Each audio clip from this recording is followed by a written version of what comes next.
terinspirasi dari melihat banyaknya sampah yang tak terurus dan dibuang percuma. Dia adalah Adun Dery, mencoba mengelola berbagai jenis barang bekas yang dibuang seolah sampah tak berguna menjadi produk serbaguna dan bernilai ekonomi. Berbekal kemampuan secara otodidak, ia mengajak warga sekitar tempat ia tinggal bersama-sama mengelola barang bekas dari tumpukan sampah. Permukiman desa mereka bukanlah desa kumuh, tetapi salah satu desa yang terkenal dengan produktif dengan hasil kerajinan UMKM. Adun Dery mengumpulkan berbagai macam barang bekas, mulai dari plastik kemasan air mineral, pipa sedot minuman kemasan, kaleng bekas, gabus hingga dus. Semua itu dikumpulkan dan disortir, kemudian barulah diolah. Saya memiliki mimpi suatu saat nanti kita di Aceh Barat ini khususnya mampu memproduksi sebuah produk daripada sampah itu sendiri. Makanya mimpi besar ini kita labelkan di nama kita. Artinya bahwa Bank Sampah Dolar Recycle ini suatu saat bermimpi untuk membuat produk-produk daripada sampah itu sendiri, baik dalam bentuk produk furnitur maupun dalam bentuk produk-produk rumah tangga, baik baskom, kursi dan sejenisnya. Kita sangat menyadari bahwa situasi yang terjadi di lapangan sungguh sangat menyedihkan.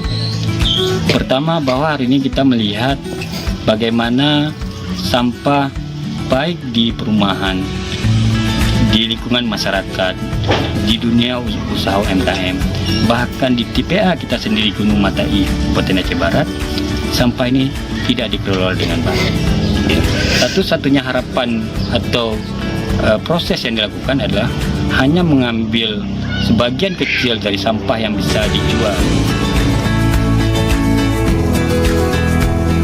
Setiap saat ada kegiatan dalam sebuah bangunan 3 meter persegi di belakang rumahnya di Desa Langung, Kecamatan Merobo, Kabupaten Aceh Barat.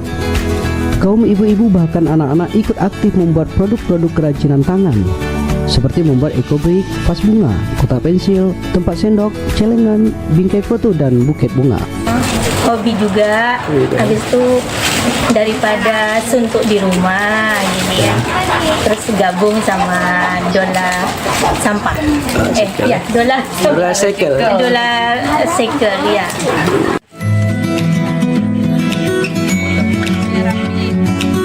Semua itu dibuat dengan bahan baku daur ulang sampah plastik bekas.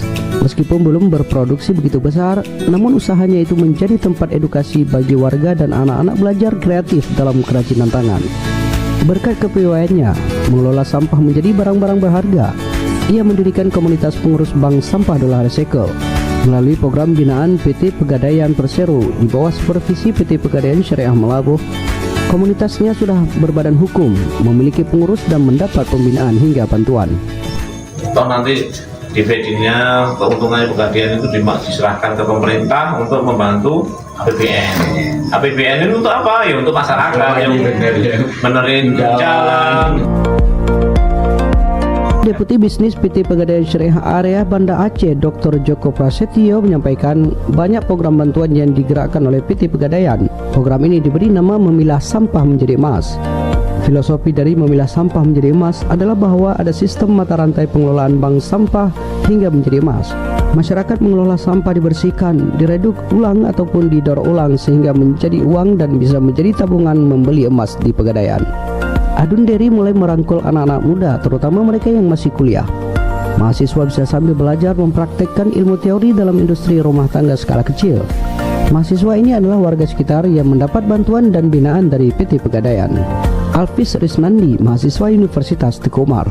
Ini anak pengurus Bank Sampah Dolar Recycle ingin mengucapkan terima kasih kepada PT Pegadaian dan Forum Emas Peduli Sampah Indonesia atas pemberian dana dan pendidikan.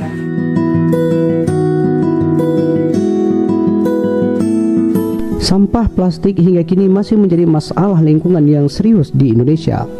Sifatnya yang sulit terurai dan dampaknya terhadap ekosistem menuntut adanya solusi konkret dan keberlanjutan.